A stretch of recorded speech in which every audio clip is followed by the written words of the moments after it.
সুবর্ণা নামের যে মেয়েটা মারা গিয়েছে তার জীবনী সম্পর্কে যদি আপনারা জানতে চান, সেটা আমাদের কাছে খুবই অপছন্দনীয়।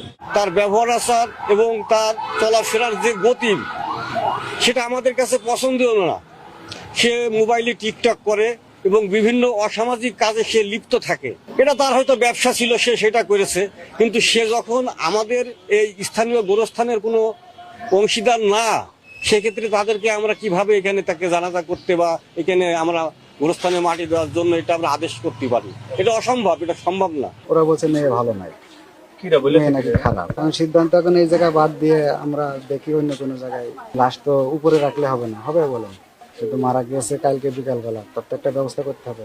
এর আগে কিন্তু একটা নাচ ছেলেও মারা গেছে, বুঝেছেন? তখনও কিন্তু এখানে মাটি দিতে দিয়েছে ওরা। আমার কথা আছে, তখন দিতে দিল, এখন দিতে দেবে না কেন? সে টিকটক করে, প্লাস তার ফুল অফ ফ্যামিলি আপনার মাদক ব্যবসা করে। তাদেরকে যদি আমরা সমাজের লোক বলতে চাই, তারা শহরের মস্তান নিয়ে এসে আমাদের মারতে দেয়, বিভিন্ন রকম হুমকি ধমকি দেয়। সেজন্য আমাদের সমাজ, আমাদের এলাকায় আমাদের মাটি দিতে দেয়। সবই তো মাটি হচ্ছে।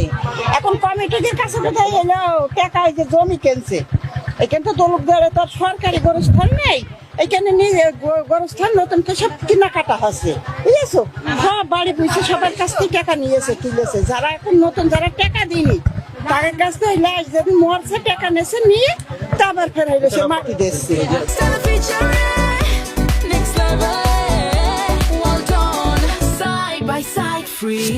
মেয়েটা আসলে তো এই স্থানে নাই, ফ্যামিলিটা খারাপ, ওই মেয়েটা চরিত্রটা সেমন ভালো নাই। আমরা চাইনি আমাদের এই মহল্লা গোরস্থানের মাটি দেওয়ার জন্য ইয়ে করবো না। তার স্বামীর বাড়ি আছে, তার আর একটা বাপের বাড়ি আছে এই ওই পাড়ায়, ওখানে দিক, সমস্যা নেই। তাদের থেকে খুশি সেখানে দিক, আমাদের এই মহল্লায় আমরা দিতে চাচ্ছি না। যে মেয়েটা মারা গিয়েছে আসলে আমাদের কিন্তু স্থানও না, সে এক এক সময় এক এক রকম জায়গায় থাকে। তার চরিত্রটা কেরকম সেটা আমরা বলতে পারবো না, অথচ খারাপ আমরা জানি আমাদের জানা মতে। তো আমরা চাচ্ছি আমাদের পারিবারিক বা আমাদের যে ৮ নম্বর ওয়ার্ডের যে গোরস্থান কবরস্থান আমাদের সবাই জনগণের এনআইডি কার্ডও নেই তার, সেইখানকার বাড়ির মালিকানাও না। তাদের বাপের বাড়ি রেলবাজার, রেলপাড়া, ওখানে কবরস্থান আছে, ওখানে দিক, বা ওনার বাপের এলাকায় দিক, না ওনার স্বামী যেখানে আছে সেখানে দিক। আমরা চাচ্ছি, আমাদের এলাকাবাসী চাচ্ছে যে তার লাশ যেখানে দাফন না হোক।